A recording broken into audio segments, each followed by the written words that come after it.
Today you will learn how to remove a watermark from an image.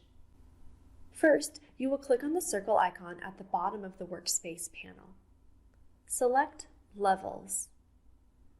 The Levels tab has the power to adjust brightness, contrast, and tunnel range by specifying the location of complete black, complete white, and midtones on the histogram.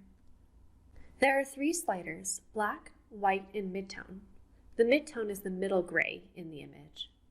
The position of the sliders redefines the histogram's input levels. By sliding the black pointer to the right, I am enhancing the dark colors so that they are more prominent. You will see the watermark is now darker. By moving the white pointer to the left, I am enhancing the white so it is more prominent. You will see the watermark will become more white. The midtone can slide left and right, and the gray colors will become lighter or darker. You will see a spike on the histogram on the right side. We want to redefine what white is on the histogram, so we will move the white pointer just to the left of this spike. This will brighten up our whites in the image, including the gray watermark. Most of the gray watermark is now white.